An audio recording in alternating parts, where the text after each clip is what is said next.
At 8:14 on a Tuesday morning, I stood on my mother's front porch in Waukee, Iowa, holding a cardboard box of her coffee mugs, and watched a locksmith screw a new deadbolt into the door I had grown up walking through. I remember thinking, at first, that I had the wrong day. The porch paint was still peeling near the railing, the same place Mom had been meaning to fix since last spring. Her wind chime, copper tube she'd bought at the doll's craft fair, clinked in the cold March wind. I had her key in my hand, the same key I'd used for 32 years. It didn't fit. The locksmith glanced at me, then back at his drill. "Owner's inside," he said, like that explained anything. Behind the glass panel, my brother Travis stepped into the hallway. He was in his school polo, whistle still around his neck from morning practice, looking like the responsible oldest child everyone at the funeral had hugged a little longer than me. He opened the door halfway. "You weren't supposed to come today," he said. I held up the box. "I came for Mom's mugs. You said any time before the estate sale." Things changed. That was the first time I noticed he couldn't quite look at me. "I'm Mara Ellison. I'm 36, a respiratory therapist at Unity Point in Des Moines. Divorced, no kids, and until 6 weeks earlier, I had been sleeping on my mother's couch while hospice nurses came in and out like quiet weather. My brother Travis is 2 years older, a JV baseball coach at Waukee High, married 10 years, 2 daughters, and, depending on who you asked at St. Boniface after the funeral, either such a steady son or a man who smiles when he's cornered. My mom, Diane, died on a Thursday in February. Pancreatic cancer. Fast at the end. I took FMLA from the hospital and moved into her little ranch on 6th Street. Travis came weekends, brought casseroles from his wife, paid a few bills from Mom's checkbook, and told me not to worry about the legal side. I was tired enough to believe him. After the funeral, he said, "You've done enough, Mare. Let me handle the estate stuff. Mom would want you resting." It sounded kind. It sounded like him. And for 2 weeks, while I went back to work and tried to remember how to sleep alone in my own apartment, I didn't ask one real question. That was my mistake. Standing on the porch that Tuesday, I said, "Travis, why is there a locksmith here?" He rubbed his jaw. "House is being secured." "From who?" "Look, I don't want to do this on the porch." "Then open the door." He didn't. The locksmith packed up and walked past me with his toolbox. "Have a good one," he muttered, like he'd just witnessed a small-town weather report instead of a daughter getting locked out of her dead mother's house. I watched him drive off in a white van with no company name on the side. Then I turned back to Travis. "What's going on?" "I'll call you later." "No, tell me now." He finally stepped outside and pulled the door closed behind him. That's when I noticed the keypad above the new deadbolt. Little green light, fresh batteries, brand new life on a door my mother had never managed to repaint. "Mom's house is going into a trust situation," he said. "It's complicated." "A trust situation?" I repeated, because my brain needed him to hear how fake the word sounded. "You told me we were listed together. You said it was 50-50. He sighed. "You were on a lot of morphine at the end, Mara." "Excuse me?" "You were tired. You don't remember every conversation." I laughed once, not because it was funny, but because my body didn't know where to put the anger. I wasn't the one on morphine. Mom was. "Don't twist this."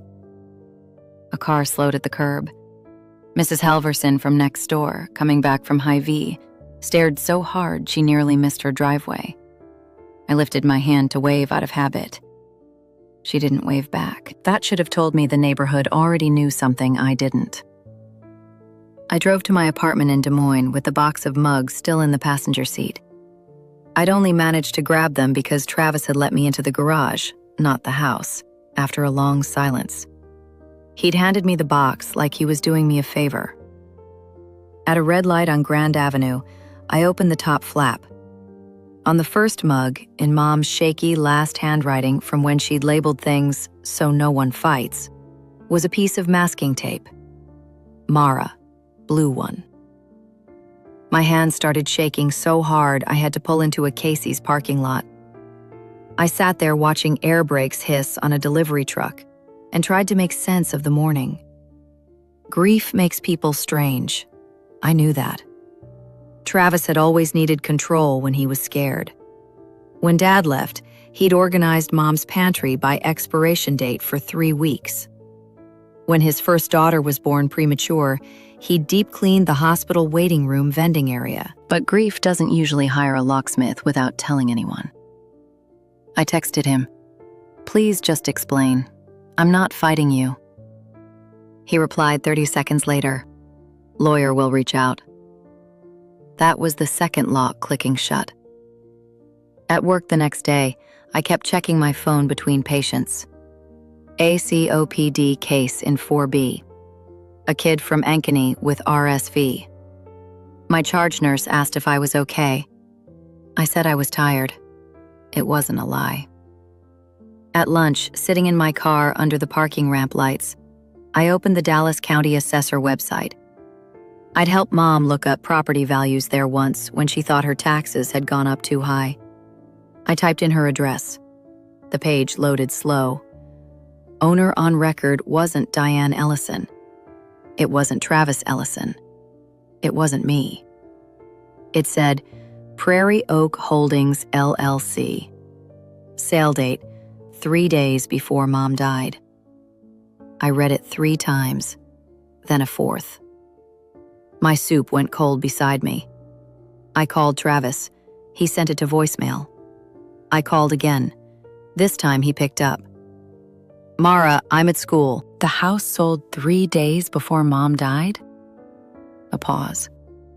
"Who told you that?" "The county website." "Those things get misfiled all the time." "Travis." "I can't talk." "Did Mom even know?" He hung up. I sat in the dark, concrete echo of the ramp and felt something pull tight behind my ribs. Curiosity is too soft a word. It was fear wearing a question mark. I drove straight back to Waukee after my shift. I didn't go to Mom's, whatever Mom's meant now. I went to Mrs. Halverson's. She opened the door in slippers and a cardinal sweatshirt, holding a tissue even though allergy season hadn't started. "I was wondering when you'd come," she said. Her living room smelled like peppermint and old carpet. On her mantel was a picture of her husband, dead 8 years, standing beside my dad before Dad left. Small towns keep fossils like that.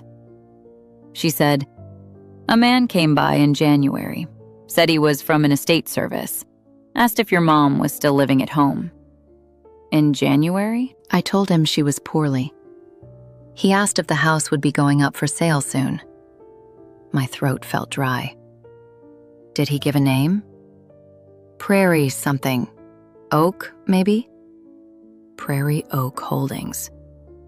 "He came back later," she added, "with your brother." I stared at her. "They stood in your driveway maybe 20 minutes. Travis looked upset. The other man kept smiling." "Did my mom know?" Mrs. Halverson looked down at her tissue. "Honey, your mama wasn't answering the door much by then." I drove home with the heater blasting and still couldn't get warm. Every mile on I-80 felt like one more thread pulling loose. Travis wasn't grieving wrong. Travis had been working. But working on what? 2 days later, the lawyer showed up. Not at my apartment, at my hospital. I was coming out of the elevator on the 3rd floor when a man in a gray suit stepped away from the nurse's station, like he'd been waiting for the doors to open. He had a leather folder and a face that looked tired in the practiced way of people who deliver bad news professionally. "Ms. Ellison?" "Yes?" "Paul Renard. I represent an interested party regarding the estate of Diane Ellison." The hallway kept moving around us. CNA with a med cart, visitor holding balloons, volunteer pushing a cart of magazines. I said, "You can't talk to me here." "I can talk anywhere public," he said gently, "but I'd prefer privacy." I led him to the family consult room off the ICU. Beige walls, tissues, chairs that had heard worse than whatever he was about to say. He opened his folder. "Ms. Ellison, the property on 6th Street was transferred via warranty deed on February 9th. The seller of record was Diane Ellison. The buyer was Prairie Oak Holdings, LLC. My mother was on hospice February 9th. I know. Then how did she sell a house?" He looked at me for a long second. That is exactly the question. He slid a copy across the table. The signature at the bottom looked like Mom's handwriting, but thicker, slower, too careful. Like someone had tried to draw a memory. "Where's Travis?" I asked. "Mr. Ellison is not my client." "Then who is?" "I can't say yet." I laughed once. Everyone keeps telling me what they can't say. He closed the folder. "I came because there's a problem. The notary listed on this deed died in October." I blinked. "I'm sorry, what?" "The notary's commission was valid. Her death was reported in January. Someone used her stamp in February." The room got very quiet. Outside the door, a monitor beeped. Somebody laughed at the nurse's station. Life kept being ordinary while mine tilted. "What happens now?" I asked. "Now, I need to know whether you signed anything giving up your interest in the property." "No." "Anything at all?" "No." "Good," he said. "Don't." Then he handed me his card and left. I sat there after he was gone, staring at the deed copy. At the bottom, below Mom's shaky signature, was a witness line. Travis Ellison. That night, I drove back to Waukee. I told myself I wasn't going to start anything. I told myself I just wanted to park across from the house and look at it. Maybe remember it as Mom's. But when I turned onto 6th Street, the porch light was on, and Travis's truck was in the driveway. I knocked. Not rang. Knocked. Like a stranger. He opened the door wearing old sweatpants and a Waukee Warriors hoodie. Behind him, I could see the living room. Mom's recliner was gone. The crocheted blanket, gone. The side table with the brass lamp, gone. "You're emptying the house?" I said. "Mara." "No, let me in." "I can't." "The notary died in October." His face changed, just a little. Enough. He stepped outside again and shut the door behind him, same as before. The man loved a threshold when he was lying. "Who told you that?" he asked. "A lawyer." "What lawyer?" "Said his client is interested." Travis looked down the street. A minivan passed. Somewhere, a dog barked. "You don't understand," he said. "Then help me." He rubbed the back of his neck. "Mom wanted the house out of probate. She didn't want the state taking it after all the medical bills. So she sold it to a shell company? It was legal. With a dead notary?" His eyes flicked up, held mine. Then he said, "You always make things harder than they have to be." Something inside me went very still. "I took 4 weeks off work," I said. "I slept on that couch. I changed her when you were at baseball banquet. I held her hand when she couldn't say your name anymore. I know. Do you? He looked away. I did what I had to do. For who? He didn't answer. A truck turned onto the street, dark, lifted, loud. It slowed when it passed. The driver looked over. Travis lifted his chin in the smallest greeting. I knew that truck. Brandon Kuiper. Travis's high school friend. Used to work at the lumber yard. Last I'd heard, he flipped houses near Adel. Brandon is Prairie Oak, I said. Travis didn't deny it. The air between us thinned. You sold Mom's house to your friend, I said. It wasn't like that. Then what was it like? She needed money. Mom had insurance. She had Medicare. She had savings. Not enough. For what? He finally looked at me. For me. The porch light buzzed. He said, I was in trouble, okay? Baseball boosters account. I borrowed from it during COVID when the dealership went under. I kept thinking I'd pay it back before audit. Then Mom got sick and, wait, I needed cash. So you made Mom sell her house? She wanted to help me. She could barely sign her name. She knew what she was doing. I stepped closer. Travis, the notary died in October. His jaw tightened. That was a mistake, he said. A mistake is forgetting milk. Keep your voice down. Did you forge it? No. Did Brandon? I said no. Did you watch Mom sign something she didn't understand? His face flushed. She understood enough. I backed off the porch, not because I was afraid of him, because I was afraid of what I might do if I stayed close. Pack whatever you're taking, I said. Then stop. You don't get to tell me that. No, but a judge might. His laugh came out sharp. You going to sue family? You locked me out first. I walked to my car. He didn't follow. But in the rearview mirror, I saw him pull out his phone before I reached the corner. The next morning, my supervisor asked to see me. She sat behind her desk with a printout, a Facebook screenshot, from a private walkie moms group. A blurry video of me on the porch, voice raised, pointing at Travis. Caption: Elder estate dispute gets ugly at local coach's family home. My face wasn't visible, but my scrubs were, and the hospital logo on my jacket. Do you know anything about this? She asked. I told her the plain version. Family, house, dispute, lawyer. She nodded slowly. We're not taking action, but HR wants you to know patient families sometimes see these things. I drove home that night and cried for the first time since Mom died. Not because of the video, not because of Travis, because Mom's blue mug sat on my kitchen counter, and I could hear her voice saying, "Don't let him boss you just because he talks first." She'd said that when I was 9, and Travis convinced me to trade my birthday dollar for his magic rock. I called Paul Renard. I need to know what to do, I said.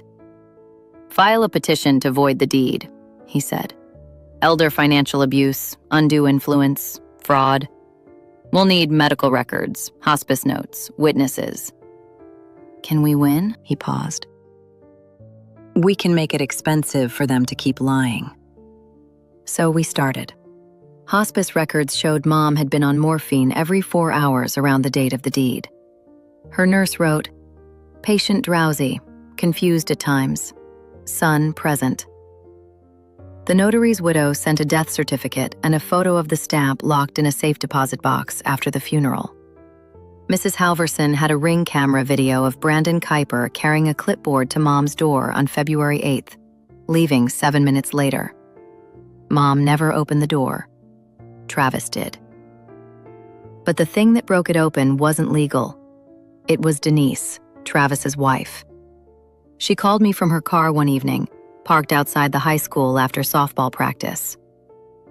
"I didn't know," she said before I could say hello. "Okay." "Don't okay me. I didn't. He told me your mom wanted the house sold quietly. He said you agreed." "I didn't." "I figured." She was quiet for a moment. I could hear turn signal clicking. "He took money from the booster account," she said. "I found out in January. He said he'd fixed it." He hadn't. "No." I waited. "There's a storage unit," she said, "on Hickman. He rented it 2 weeks before Mom died. He said it was for baseball gear." Denise. "Unit 112. Gate code is our anniversary backward." Then she hung up. I drove there with Paul the next morning. He waited outside while I went in. We didn't have a warrant. We didn't break anything. Denise had the code and was on the lease as spouse. Later, a judge would say it was admissible enough to matter.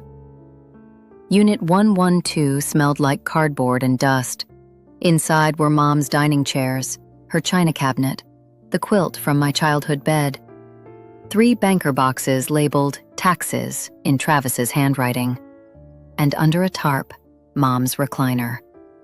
I stood there touching the armrest where her hand used to rest, worn smooth, still faintly smelling like her lavender lotion. In the 3rd box, under old utility bills, I found a letter in Mom's handwriting, dated 2 days before the supposed sale. "Travis," it read, "I cannot sign the house over. Please stop asking. Mara will help me decide when I can think. I love you, but I am scared." I sat down on the concrete floor. Paul didn't say anything for a while. Then he said, "That's the case." The confrontation came at Mom's kitchen table. Not legally Mom's anymore, maybe, but still the table where she'd taught me fractions, where Travis had carved his initials in 1998, where we'd eaten freezer meals during hospice, like nothing was ending. I got a temporary injunction through Paul. No more removing property. No more altering locks. The judge also ordered Travis to allow access for inventory. So there we were. Me, Paul, Travis, his attorney, a nervous man from Urbandale who clearly had not gotten the whole story, and Denise, sitting near the sink with her hands folded. Travis came in last. He looked smaller, not thinner, smaller. His attorney started with terms. "My client is prepared to consider rescission if..." I slid the letter across the table. Paul had made copies. I used the original. Travis saw Mom's handwriting and shut his eyes. His attorney read it twice. Then he whispered something to Travis. Travis didn't answer. "You knew," I said. "I thought I could fix it. You told people I was confused. I was scared. You told the neighborhood I was fighting you for money. You were yelling. Because you locked me out of Mom's house." He looked down at the table, ran his thumb over the old initials. T.E. Denise spoke then. "Tell her about the account." He shook his head. "Tell her." He swallowed. "I took $41,000 from boosters over 2 years. Sold equipment too. Brandon said if he owned the house for 6 months, he could refinance, pull cash, deed it back after audit. Mom didn't know all that. She just knew I needed help. She wrote she was scared." His face crumpled. Not theatrical, just collapsed at the edges. "I kept telling myself she'd want to save me," he said. "From yourself?" He didn't answer. Paul said, "Mr. Ellison, if the deed is voided and restitution made, my client is willing to recommend no criminal referral." I looked at Paul. We had talked about this. I wanted truth more than handcuffs. Maybe that made me weak. Maybe it made me Mom's daughter.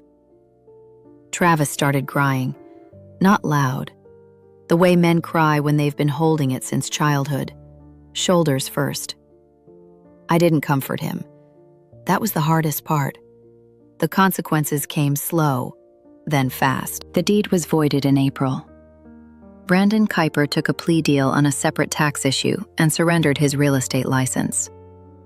Travis resigned from coaching before the booster audit became public. The school issued a carefully worded statement about personal reasons. The booster parents were not kind. Neither was the internet. For a week, strangers commented on the old porch video like they'd been in Mom's kitchen. Some defended me. Some called me a greedy sister. One person found my hospital's Facebook page and said I had cold eyes. I read it at 2 a.m. in my apartment and then got up to make tea in Mom's blue mug. Denise filed for separation in May. Not divorce, she told me. Not yet. I need to see who he is when no one believes him first, she said. Travis moved into a rented room above a bar in Earlham. He started working parts counter at a truck supply place off Highway 92. He sent me one letter. Not a text. A letter. It said, "I knew when you were holding those mugs that I'd lost the right to be your brother. I'm not asking for it back. I'm sorry I made Mom's last days about me." I didn't answer for 3 months. The house returned to Mom's estate. With medical bills, taxes, and the mess Travis had made, there wasn't some fairy tale ending where I kept it. I could have fought, tried to buy out his share, taken a mortgage. But every time I walked through it, I kept seeing the recliner in the storage unit. So I sold it. Not to Brandon, not to Prairie Oak. To a young couple from Norwalk with a baby and a beagle. The wife cried when she saw the kitchen backsplash. She said it reminded her of her grandmother. I gave them Mom's wind chime. I kept 3 things: the blue mug, the recipe tin, and the letter she wrote saying she was scared. Not because I wanted to remember the worst day, because it proved she was still fighting for us at the end. In September, I met Travis at a McDonald's in Clive. Neutral ground, plastic trays, kids yelling in the play place. He looked older. So did I, probably. He slid a cashier's check across the table. Half the restitution. He'd sold his truck. Denise said he was going to meetings for gambling, though I didn't know he had a gambling problem until then. Some secrets have smaller secrets under them. "I'm not asking for forgiveness," he said. "Good. I just wanted to say it to your face. You said it in the letter. I mean the real thing." I waited. He looked at me. "I used Mom. I used you. I told myself it was survival, but it was cowardice. I let people think you were the problem, because I didn't want to be the villain in my own family." The play shrieking went up a notch. I said, "You were the villain." "I know. And you were also the kid who walked me to the bus when Dad left." He nodded. "Both can be true," I said. "Can you ever?" "Not yet." He accepted that. Better than I expected. We sat there until our coffees went cold. When I stood to leave, he said, "The lawyer showing up that day at the hospital. That saved you, didn't it?" I thought about it. "No," I said. "Mom saved me. She wrote the truth when she was scared." He cried again, quietly. This time, I handed him a napkin. I didn't get revenge. I got the truth, a lawyer, and my name back. The judge opened the door, but healing came later. One day, standing outside my old house, I realized something important. I wasn't locked out anymore. That wasn't the ending. It was the beginning.